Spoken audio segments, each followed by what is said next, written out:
Joyeuses années 2017 en compagnie de votre chaîne BSI TV. Les modalités de la mise en œuvre de l'accord du 31 décembre à la SANCO sont évaluées ce mardi à Kinshasa. Entre-temps, les réactions sur l'accord issu de ce deuxième dialogue inclusif fusent de partout. La majorité présidentielle qui a semblé douter de l'accord en signant sous réserve a salué cependant le travail abattu par la SANCO. Au cours d'une réunion ce mardi, l'AMP parle d'un signal fort adressé au peuple congolais, mais aussi une avancée remarquable vers les élections apaisées et transparentes. Et cet accord du 31 décembre a aussi des retombées positives. Déjà 4 prisonniers politiques sur les 7 cas emblématiques ne seront plus poursuivis par la justice congolaise. Moussa Nyamwisi, Roger Lumbala, Anzulini et Monidela sont libres de leur mouvement au pays grâce au compromis trouvé dans la commission décrispation politique dans les assises autour de la SANCO. Et pendant que certains célébraient le nouvel an, la ville de Istanbul en Turquie a compté ses morts. Une fusillade dans une boîte de nuit la nuit du 31 décembre a fait plus de 35 morts et plusieurs blessés. Une attaque revendiquée par l'organisation État islamique, elle la justifie par l'intervention de la Turquie en Syrie. Première réunion après la signature de l'accord politique du Centre interdiocésain ce mardi 3 janvier 2017 à Kinshasa. Objectif, évaluer les modalités de mise en œuvre de cet accord et la chronologie de l'exécution du compromis politique. Selon Deli Sanga, délégué du rassemblement aux discussions de la SANCO, la première modalité de la mise en pratique de cet accord est qu'on ne peut pas convoquer 2 sessions extraordinaires de suite. Et l'article 116 de la Constitution dispose en effet que 2 chambres peuvent se retrouver en session extraordinaire et que l'ordre du jour, épuisé ou pas, la session doit se refermer au maximum au 30e jour. Mais par contre, la loi ne dit pas qu'on ne peut pas avoir 2 sessions extraordinaires de suite. Par conséquent, une autre session extraordinaire peut toujours être convoquée pour investir le gouvernement de la transition. La majorité présidentielle, quant à elle, parle d'un signal fort adressé au peuple congolais et une avancée notable vers la tenue des élections apaisées et transparentes. Dans un communiqué de presse publié ce mardi, à l'issue de la réunion de son bureau politique, son porte-parole Alain Ntundu annonce cependant que la majorité présidentielle déplore le déficit d'inclusivité de cet accord et encourage la poursuite des efforts et contacts en direction des forces non signataires pour une inclusivité globale. La majorité présidentielle réitère par ailleurs sa disponibilité à appliquer les dispositions de l'accord, et ce, dans le respect de la lettre et de l'esprit de la Constitution et loi de la République. C'est dans cette optique qu'elle s'engage à poursuivre les discussions en vue de la signature de l'arrangement particulier de l'accord signé le 31 décembre. L'accord du centre interdiocésain est un élargissement de l'accord du 18 octobre signé à la cité de Loya. C'est ce qu'a dit Lambert Mende, le porte-parole du gouvernement, lors d'un point de presse lundi 2 janvier à Kinshasa. Selon Lambert Mende, en ce qui concerne leur fonctionnement, les parties prenantes aux négociations du centre interdiocésain ont tenu au strict respect des dispositions constitutionnelles. Il est donc impropre, selon lui, d'affirmer que ce sont les négociateurs qui ont autorisé le président Kabila à rester au pouvoir jusqu'à fin 2017. Si donc quelqu'un a autorisé les institutions et leurs animateurs à demeurer en fonction, ce ne sont pas les négociateurs, mais bien les souverains primaires qui est le peuple congolais, a-t-il dit. Il a par ailleurs regretté que les consensus dégagés à l'issue de ces négociations directes organisées par la SANCO n'ait pas rencontré les greffes fondamentaux de l'accord de la Cité de l'Union africaine. Ce, dans la mesure où une frange importante de l'opposition n'a pas apposé sa signature sur le texte final de la nuit de Saint-Sylvestre. Il demeure donc, selon Lambert Mende, un sérieux problème d'inclusivité de l'accord du 31 décembre 2016. L'accord conclu et signé ne règle donc pas tous les problèmes des fonds, car le travail n'est pas achevé, a martelé le porte-parole du gouvernement. Plusieurs voix se sont levées pour prendre acte de conclusion de l'accord du Centre interdiocésain de Kinshasa, intervenu dans la nuit du 31 décembre 2016. Parmi elles, le chef de la diplomatie française déclare avoir appris avec satisfaction la signature de l'accord politique entre le pouvoir et l'opposition de la RDC. Jean-Marc Hérode écrit dans un communiqué publié le dimanche 1er janvier 2017 que cet accord contient les éléments d'une sortie de la crise politique et institutionnelle que connaît la RDC. Appelant les signataires de cet accord l'accord et les parties engagées à respecter leurs paroles, le ministre français des Affaires étrangères rend hommage aux évêques et aux équipes de négociateurs de la conférence épiscopale nationale congolaise pour le travail abattu. Pour Federica Mogherini, la haute représentante pour les affaires étrangères de l'Union européenne doit permettre le plein respect des droits de l'homme et des libertés fondamentales. De son côté, Maman Sidikou, représentant du secrétaire général des Nations Unies en RDC, félicite la conférence épiscopale nationale du Congo, SENCO, la société civile et l'ensemble de la classe politique congolaise pour leur sens de responsabilité qui a permis d'obtenir l'accord du 31 décembre 2016. L'inclusivité souhaitée a permis d'avoir un consensus plus large, mais le travail doit continuer à poursuivre ce haut fonctionnaire des Nations Unies.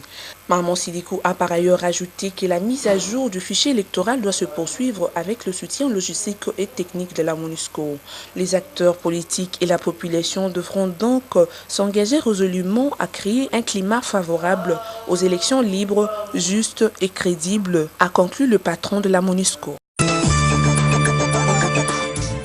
Les retombées de l'accord politique signé le 31 décembre 2016 sous la bonne office de la conférence épiscopale nationale congolaise, SENCO en cycle, se font déjà sentir. En ce qui concerne la libération des prisonniers dits politiques, seulement 4 détenus politiques, parmi les 7 cas emblématiques mis à la disposition de la SENCO, ne seront plus poursuivis par la justice congolaise. Il s'agit donc de Antipas Mbusenya Moussi, Roger Lumbala, Floribert Anzoulouni et Moïse Monidela. Selon Georges Kapiamba, président de l'association congolaise par l'accès à la justice et membre de la commission de hauts magistrats chargée d'examiner les cas emblématiques des prisonniers politiques, ces personnes concernées sont actuellement libres de leur mouvement en RDC dès la semaine prochaine.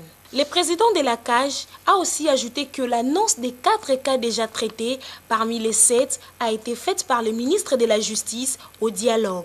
Par contre, d'autres prisonniers politiques n'ont pas bénéficié de cette libération, principalement l'ex-gouverneur de la province du Katanga, Moïse Katumbi, Eugène Diomi Ndongala et Jean-Claude Mouyambo, dont les soucis judiciaires émanent de particuliers et non de l'État. Il importe de noter qu'après 2 jours de la signature du compromis politique par la SENCO, Roger Lumbala, président du parti d'opposition RCDN, a annoncé son retour au pays cette semaine.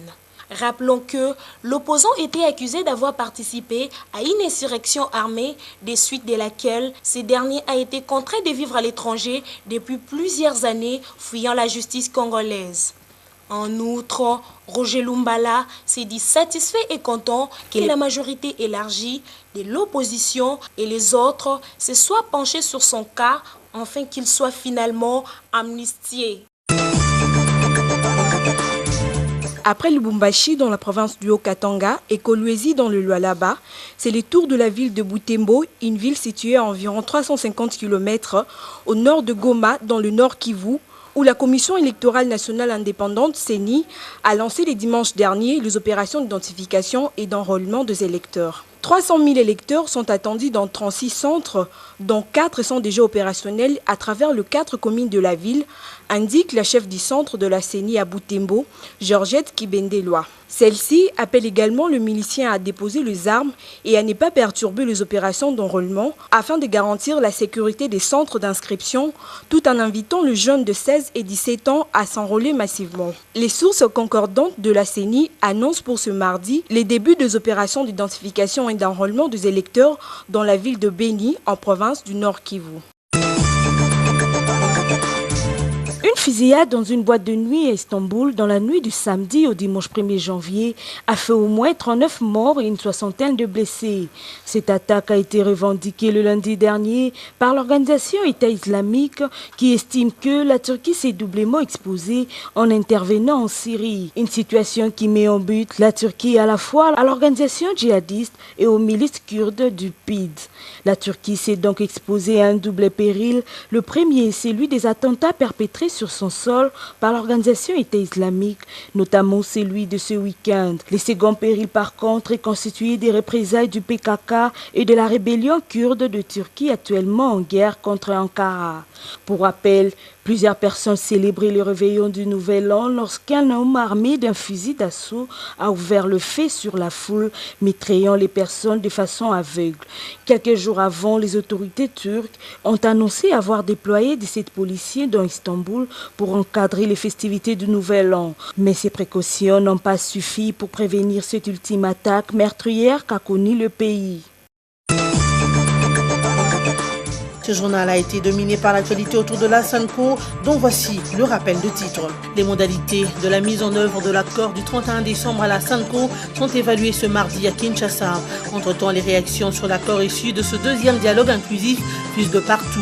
La majorité présidentielle qui a semblé douter de l'accord en signant sous réserve a salué cependant le travail abattu par la SENCO. Au cours d'une réunion ce mardi, l'AMP parle d'un signal fort adressé au peuple congolais, mais aussi une avancée remarquable vers les élections apaisées et transparentes. Et cet accord du 31 décembre a aussi des retombées positives. Déjà 4 prisonniers politiques sur les 7 cas emblématiques ne seront plus poursuivis par la justice congolaise.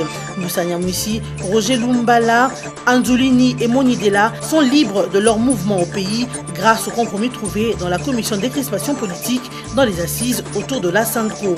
Et pendant que certains célébraient le Nouvel An, la ville de Istanbul en Turquie a compté ses morts. Une fusillade dans une boîte de nuit la nuit du 31 décembre a fait plus de 35 morts et plusieurs blessés.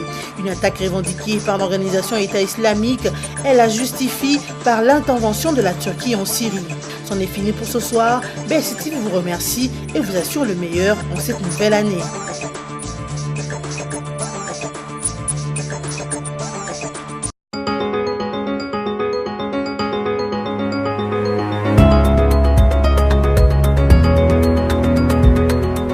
Bienvenue à cette revue de presse de médias en ligne sélectionnée pour vous sur BSTV. La signature de l'accord politique du 31 décembre au centre interdiocésain, la réaction internationale relative à cette signature et l'affaire Franck Diongo ont fait la une de journaux en ligne de ce mardi 3 janvier 2016. Ouvrons cette revue de presse avec Forum de ZAS qui titre « Accord du centre interdiocésain, majorité et opposition signataires dénoncent les déficits d'inclusion ». Au lendemain de la signature de l'accord du centre interdiocésain, la question d'inclusion refait surface. C'est le moins que l'on puisse constater à Angers par la levée de boucliers qui s'observe déjà dans les landerneaux politiques quinois. Si la position officielle de la majorité présidentielle est attendue pour ce mardi 3 janvier, le premier ministre Donéré a subodoré que cette famille politique ne manquera pas à relever le déficit d'inclusion que charrie le compromis du 31 décembre. Déjà, les délégués de la Kabylie affirment avoir signé sous réserve le temps de faire la restitution à l'ensemble des sociétaires de la majorité présidentielle, seuls habilités à entériner ou pas l'accord. Rendez-vous est pris pour ce mardi, foi de Lambert Mende. De son côté, actualité.cd écrit « Accord du 31 décembre, F. Bazaïba met en garde la MP sur la mauvaise exploitation de la position du MLC et alliés. La secrétaire générale du Mouvement de libération du Congo, MLC, et membre du Front pour le respect de la Constitution, F. Bazaïba revient sur la position de sa plateforme au sujet d'accords politiques du 31 décembre 2017, sur le rapport avec la majorité présidentielle et sur les discussions avec la conférence épiscopale nationale du Congo, SENCO. Nous sommes en pourparlers avec la SENCO. Ce n'est pas par un coup de tête qu'on a dit qu'on ne signerait pas cet accord. Il y a deux choses très importantes au niveau de cet accord. Si nous n'avons pas posé notre signature, c'est tout à fait normal parce que nous avons exigé les garanties de la mise en œuvre de cet accord. Comme vous le savez, la Constitution qui a été promulguée par lui-même le chef de l'État, elle n'a pas été respectée et le compromis politique n'a aucun pouvoir vis-à-vis de la Constitution, a-t-elle livré actualité.cd. Toujours dans cette approche, Congo Virtuel titre « La majorité face à l'accord de la SENCO, sincérité et responsabilité ». Pour le dialogue de la Cité de l'Union africaine, Etienne Tshisekedi, élu de PES, avait fait marcher Edem Kodjo, dont ils avaient pourtant salué la nomination comme facilitation pendant 4 mois pour la liste de leurs délégués, liste qui ne tomba jamais. À la place, naquit le rassemblement qui radicalisera ses positions avec l'appui de Washington. Pour le même dialogue, la SENCO suspendit sa participation participation sous prétexte de faire le deuil de victimes des événements du 19 septembre 2016. Plus tard, la SENCO se retrouvera aux travaux du conclave du rassemblement à Limité, sans plus jamais retourner à la cité de l'Union africaine, même à la cérémonie de clôture. Au bout du compte, et le rassemblement et la SENCO qui torpillèrent le dialogue de la cité de l'Union africaine, crièrent à la non-inclusivité. Aujourd'hui, ironie du sort, la MP a au moins le mérite de donner sa position le plus vite possible en toute sincérité et responsabilité pour gagner du temps dans sa prise en compte. Elle ne torpille donc rien, contrairement hier au rassemblement et à la SENCO. Après avoir signé sous réserve l'accord issu de négociations du centre interdiocésain sous l'égide de la SENCO, la majorité présidentielle réclame l'inclusivité par la voix de son secrétaire général adjoint Koko Nyangi. RDC, l'accord contient les éléments d'une sortie de la crise politique selon la France, titre la radio onusienne. Le chef de la diplomatie française déclare avoir appris avec satisfaction la signature de l'accord politique entre le pouvoir et l'opposition en République démocratique du Congo. Cet accord contient les éléments d'une sortie de la crise politique et institutionnelle que connaît le pays, écrit Jean-Marc Ayrault dans un communiqué publié dimanche 1er janvier. Le ministre français des Affaires étrangères rend hommage aux évêques et aux équipes de négociateurs de la Conférence épiscopale nationale du Congo, SENCO. Inlassable et déterminé a permis la conclusion du compromis. La France appelle les signataires de l'accord et les parties engagées à respecter leurs paroles. Quittant la radio Capi pour la prospérité online qui note vers un troisième dialogue en vue de l'inclusivité. RDC, l'accord de la SENCO, fortement contesté. La majorité présidentielle AMP a pris la défense de certains signataires de l'accord du 18 octobre, du Front pour le respect de la Constitution et du MLC qui n'ont pas signé le week-end dernier l'accord politique négocié par la SENCO avec les rassemblements de forces politiques et sociales acquises au changement. La AMP déclare être à la recherche de plus d'inclusivité. Selon le ministre Koko Nyangi, secrétaire général adjoint de la AMP, le fait que les assises du centre interdiocésain n'aient pas retenu la question d'un référendum pourtant consacré à l'article 5 de la Constitution est inacceptable. Il demande également au rassemblement de demander pardon au peuple congolais pour la mort injustifiée de manifestants du 19 au 20 septembre ainsi que ceux du 21 au 22 décembre dernier à cause d'un problème de positionnement. Restons sur Prospérité Online pour boucler cette revue de presse avec ce titre « Affaire Diongo, accord politique sinistré de Boma, l'AER fixe l'opinion nationale et internationale ». Dans une conférence de presse animée par son président Délice Sanga, l'Alternance pour la République, plateforme de soutien à Moïse Katumbi, a développé plusieurs questions d'actualité dont l'arrestation et la condamnation de son premier vice-président en la personne de Franck Diongo Chamba. Dans son adresse, Délice Sanga a également abordé d'autres questions majeures, entre autres celles relatives à la signature des accords sous les auspices de la SENCO et aussi la catastrophe humanitaire de la ville de Boma. En ce qui concerne le dossier Franck Diongo, l'Alternance pour la République a dénoncé non seulement les conditions de l'arrestation de ce député national en fonction, mais aussi sa condamnation. Pour cette famille politique de l'opposition, le procès du président du MLP a été expéditif, ce qui démontre son caractère politique. De ces faits, l'Alternance pour la République exige, au nom de la décrispation de la situation politique, sa libération immédiate et sans condition. Voilà tout pour cette revue de presse. Merci de l'avoir suivi et bonne suite de programme sur BSC TV.